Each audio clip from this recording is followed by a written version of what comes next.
Film की शुरुआत होती है सैम नाम के एक बंदे से जो ट्रेन में सफर कर रहा होता है। उसकी जिंदगी बिल्कुल भी ठीक नहीं चल रही होती। हर मोड़ पर उसे परेशानी का सामना करना पड़ता है। पता चलता है कि वो एक सुनसान रेगिस्तान जैसे शहर जा रहा है जहाँ उसे नई नौकरी शुरू करनी है। ट्रेन में वो अकेला बैठ के खाना खा रहा होता है और उसके सामने एक औरत बैठी होती है, साथ उसका बच्चा भी होता है। सैम उसके हालात देख के अपना खाना उसे दे देता है। अब जब वो स्टेशन पर उतरता है तो पूरी जगह खाली होती है। हालांकि कंपनी ने कहा था कि रिक नाम का एक बंदा होगा जो उसे लेने आएगा। सैम इधर उधर देखता है, फिर उसे कमरे में एक आदमी दिखाई देता है। सैम उससे बात करने की कोशिश करता है पर वो बंदा उसे इग्नोर कर देता है। सैम उससे पूछता है बाथरूम कहाँ है, तो वो बंदा बस इशारे से बता देता है। सैम को उस पर गुस्सा आता है पर वो चुप रहता है और वॉशरूम चला जाता है। फारिग होने के बाद बाहर से एक आदमी की आवाज आती है, जल्दी निकलो भाई, यहाँ पानी भी पैसों का है। असल में यही वो रिक है जो सैम को कंपनी तक पहुँचाने वाला है। सैम कहता है हो गया भाई, बस निकल रहा हूँ। अब दोनों गाड़ी में बैठते हैं और कंपनी की तरफ रवाना होते हैं। रास्ते में रिक बोलता है तुझे $300 देने होंगे ट्रैवल के। सैम चौंक के कहता है यार कंपनी ने तो कहा था $200। रिक गुस्से में कहता है अगर 300 दे सकता है तो ठीक, नहीं तो उतर जा। सैम सोचता है कि कोई दूसरा रास्ता तो है नहीं, तो वो मान जाता है। थोड़ी देर बाद गर्मी बहुत ज्यादा हो जाती है। सैम एसी ऑन करने की कोशिश करता है। रिक तुरंत गुस्से में कहता है हाथ मत लगाना एसी को वरना इंजन बैठ जाएगा। अचानक गाड़ी का टायर पंक्चर हो जाता है। रिक खुद कुछ नहीं करता और सैम से कहता है चल टायर तू बदल। सैम मजबूरी में टायर बदलने लगता है। इसी दौरान वो देखता है कि एक कुत्ता दूसरे कुत्ते को मार रहा होता है। ये देखकर सैम बहुत ज्यादा डर जाता है। रिक आता है और कहता है ओ भाई कांप क्यों रहा है, ये होता रहता है। फिर वो जख्मी कुत्ते को खुद मार देता है ताकि उसे और तकलीफ न हो। सैम बड़ी मुश्किल से टायर बदलता है, फिर दोनों वापस गाड़ी में बैठते हैं। रात को फ्यूल भरने के लिए गाड़ी रोकते हैं और वहीं रात गुजारने का प्लान बनाते हैं। दोनों लकड़ियां जमा करते हैं, आग जलाते हैं। रिक पूछता है तू इतनी दूर कंपनी क्यों जा रहा है। सैम कहता है यार जिंदगी बहुत मुश्किल चल रही है, मैं चाहता हूँ किसी का मोहताज न बनूं और मुझे यकीन है कि उस कंपनी में मुझे कोई अच्छी जॉब मिल जाएगी। रिक कहता है तू एक अच्छा इंसान है लेकिन जिस जगह तू जा रहा है ना वहाँ सब खून चूस लेते हैं, सीधा बंदा वहाँ बचता नहीं। सैम कहता है चलो देखते हैं क्या होता है। अगले दिन फिर सफर शुरू होता है। अब सैम ड्राइव कर रहा होता है। रिक सो जाता है। गर्मी ज्यादा होने की वजह से सैम चुपके से एसी ऑन कर देता है। थोड़ी देर बाद इंजन बैठ जाता है। रिक जाग जाता है और सैम पर गुस्सा हो जाता है। ओ भाई मैंने तुझे कहा था ना एसी को मत छेड़। वो गुस्से से गाड़ी से बाहर निकल जाता है। सैम भी उतरता है और रिक से माफी मांगता है। रिक को और गुस्सा चढ़ जाता है, बोलता है चुप कर, तेरी आवाज ना सुनूं। इसके बाद सैम पेशाब करने जाता है। थोड़ा दूर जाकर वो एक चमकता हुआ पत्थर देखता है। करीब जाकर जब वो गौर से देखता है तो पता चलता है कि ये तो खालिस सोना है। वो फौरन रिक को बुलाता है, वो इधर आ, चेक कर, कहीं मैं सपना तो नहीं देख रहा। रिक जैसे ही देखता है शॉक हो जाता है। वो लाइटर निकालता है, आग जलाकर चट्टान पर रखता है, बोलता है अगर काला हुआ तो नॉर्मल पत्थर वरना खालिस सोना। चट्टान जैसी की तैसी रहती है, मतलब सोना कंफर्म। अब दोनों सामान निकालते हैं, गड्ढा खोदने लगते हैं ताकि सोना निकाल सके। पूरी ताकत लगाते हैं लेकिन चट्टान हिलती भी नहीं। रिक रस्सी की मदद से सोने को गाड़ी से बांधने की कोशिश करता है ताकि खींच सके, लेकिन रस्सी टूट जाती है क्योंकि सोना भारी होता है। इसके बाद दोनों लगे रहते हैं, सारा दिन खुदाई करते हैं। अब सूरज डूबने लगता है। रिक कहता है जल्दी से लकड़ियां जमा कर क्योंकि जंगली कुत्ते आसपास घूम रहे हैं, रात को हमें काट लेंगे। अगर हम आग जला लें तो वो डर के भाग जाएंगे। दोनों लकड़ियां जमा करते हैं, आग जलाते हैं, खुशी में गाने बजाने और नाचने लगते हैं। रिक सैम को गले लगाकर कहता है तुझे मैं फुल एसी वाली कार दिलाऊंगा। रात को वो लोग बैठकर प्लान बनाते हैं। रिक कहता है ये सोने की चट्टान बहुत बड़ी है, अगर हम महीनों भी खुदाई करते रहें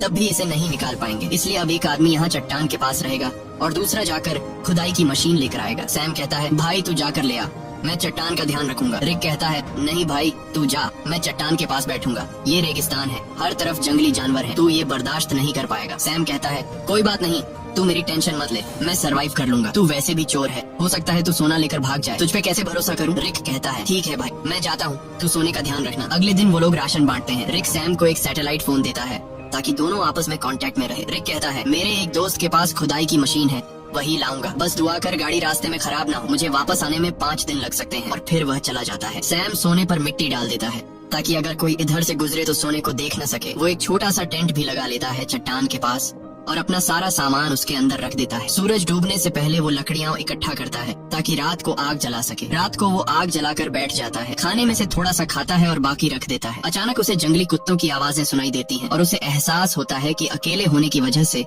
वो आसान शिकार है। वो डर जाता है और चाकू हाथ में लेकर सो जाता है। अगली सुबह सूरज की तेज धूप से उसकी आंख खुलती है। बहुत गर्मी और थकावट होती है, नींद पूरी नहीं हुई होती और सूरज की तपिश उसकी स्किन जला रही होती है। तभी सैटेलाइट फोन की बेल सुनाई देती है। सैम दौड़कर फोन तक जाता है लेकिन कॉल कट चुकी होती है। वो टेंट में बैठा सोने को देख रहा होता है और सोचता है कि सोना बेचकर सबसे पहले एक बड़ा घर खरीदूंगा। फिर सैम पास के इलाके में घूमता है। थोड़ी दूरी पर उसे एक क्रैश प्लेन दिखाई देता है। वो फौरन उस क्रैश प्लेन के पास जाता है और वहीं रहने का फैसला करता है, लेकिन वहाँ से सोने की चट्टान उसकी नजरों से दूर होती है। इसलिए वो प्लेन के कुछ टुकड़े उठाकर चट्टान के पास एक टेंट बना लेता है। सैम कुछ देर के लिए आराम करने लगता है ताकि पानी की बचत हो और थकान कम हो। अचानक बाहर से कुछ ऐसी आवाजें सुनाई देती हैं जैसे कोई सोने की चट्टान चोरी कर रहा हो। वो बाहर निकलता है लेकिन कुछ नहीं होता, चट्टान वैसे की वैसे होती है। वो चट्टान के पास बैठ जाता है। तभी उसे एक आइडिया आता है कि क्यों ना चट्टान से एक सोने का टुकड़ा काट लिया जाए। सैम पत्थर उठाकर सोने को तोड़ने लगता है और वो सोने का एक बड़ा सा टुकड़ा तोड़ने में कामयाब हो जाता है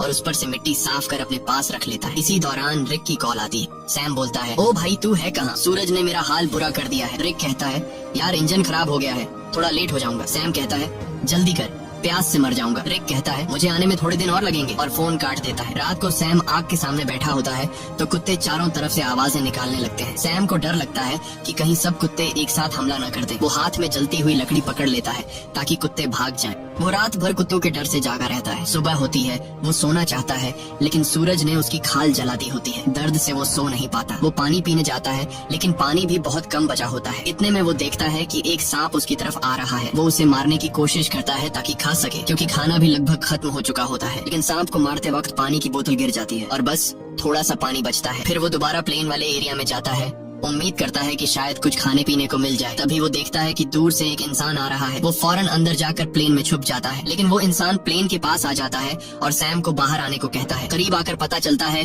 कि वो तो एक लड़की है जो उससे बात करना चाहती है, लेकिन सैम उससे बात करने को तैयार नहीं होता।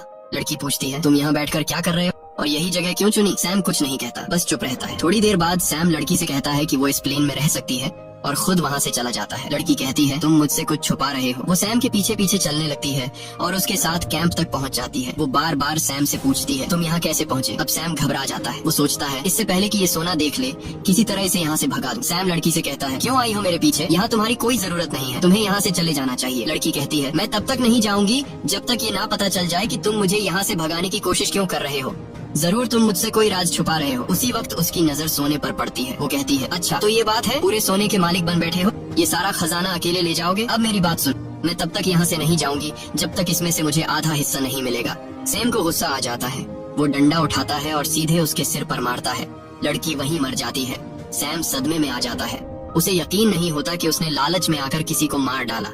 फिर खुद को संभालता है, उसकी सारी कीमती चीजें उठाता है, एक गड्ढा खोदता है और उसकी लाश को दफन कर देता है। कुछ देर बाद वो देखता है कि एक कुत्ता आकर उस गड्ढे से लाश निकालने की कोशिश कर रहा है। सैम भाग कर आता है, कुत्ते को हटाता है, लाश बाहर निकालता है और आग लगा के बॉडी को जला देता है। अगले दिन उसकी आंख फोन की घंटी से खुलती है। सैम रिक से कहता है, ओ भाई तू कहाँ है? भूख से मेरी जान निकल रही है, अगर तू जल्दी नहीं आया तो मैं भूख और प्यास से मर जाऊंगा। रिक कहता है, सॉरी यार, मुझे पता है तू बहुत तकलीफ में है, मैं जल्दी आ रहा हूँ, बस ये जो खुदाई वाली मशीन है बहुत स्लो है, थोड़ा टाइम और लगेगा। सैम परेशान हो जाता है। भूख प्यास से उसकी हालत खराब है, ऊपर से डर कि कोई जंगली जानवर हमला न कर दे। कुछ देर बाद वो देखता है कि एक गाड़ी सड़क से जा रही है। वो सोचता है, क्यों ना सोने का एक टुकड़ा लेकर यहाँ से निकल जाऊं, लेकिन ज्यादा सोने की लालच ने उसे रोक लिया। वो चाहता तो सोने का एक टुकड़ा लेकर जा सकता था जिससे उसकी जिंदगी बदल सकती थी, लेकिन ज्यादा की चाह ने उसे यहीं रुकवा दिया। सैम शाम से पहले रात के लिए लकड़ियाँ इकट्ठा करता है, लेकिन अचानक एक बहुत तेज रेतीला तूफान आता है। वो टेंट की तरफ भागता है, लेकिन तूफान उसका टेंट उड़ा देता है। सैम जान बचाने के लिए इधर उधर भागता है,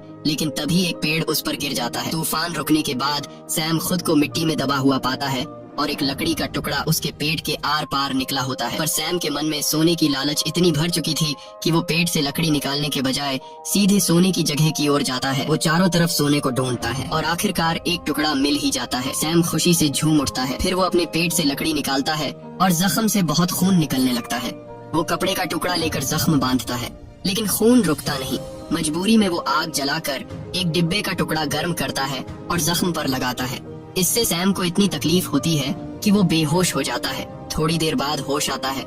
उसे हर तरफ वही लड़की दिखती है जिसे उसने मारा था। अब उसका दिमाग घूमने लगता है। उसे समझ नहीं आता कि ये सच है या फिर वहम। तभी फोन बजता है। रिक कॉल करता है। सैम चिल्लाता है, यार वो लड़की हर तरफ दिख रही है। रिक बोलता है, कौन सी लड़की? देख किसी को सोने के बारे में पता न चले, अगर किसी को पता चल भी गया हो तो उसे मार डाल। लेकिन सैम की हालत इतनी खराब होती है कि वो किसी को मार तो क्या, अपने पैरों पर खड़ा भी नहीं हो सकता। वो जमीन पर रेंग रहा होता है, जवाब देने की भी हिम्मत नहीं होती। अचानक वही लड़की सामने खड़ी नजर आती है, लेकिन इस बार उसके चेहरे पर कोई जख्म नहीं होते। वो सैम को पानी पिलाती है और मदद करने को कहती है, लेकिन सैम सोने की लालच में इतना अंधा हो गया था कि वो मदद लेने से भी इनकार कर देता है। सैम डरते हुए कहता है, मैंने तुम्हें मार डाला था, दूर रहो। वो बोलती है, बस इतना बता दो क्या मेरी जुड़वा बहन यहाँ से गुजरी है? तब सैम को यकीन हो जाता है कि ये वहम नहीं है, बल्कि ये उसी लड़की की बहन है जिसे उसने मारा था। सैम कहता है, नहीं मैंने कुछ नहीं देखा, बस तुम यहाँ से चली जाओ। जिसके बाद वो लड़की वहाँ से चली जाती है। कुछ देर बाद जंगली कुत्ते उसके पास आने लगते हैं और उसे चारों तरफ से घेर लेते हैं। वो तुरंत रिक को फोन करता है। वो रिक से पूछता है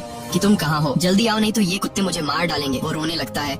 रिक से रिक्वेस्ट करता है कि प्लीज जल्दी आ जाओ, मैं मरने वाला हूँ। रिक कहता है, रुक जा, मैं बस पहुँचने वाला हूँ। तभी अचानक कुत्ते हमला कर देते हैं।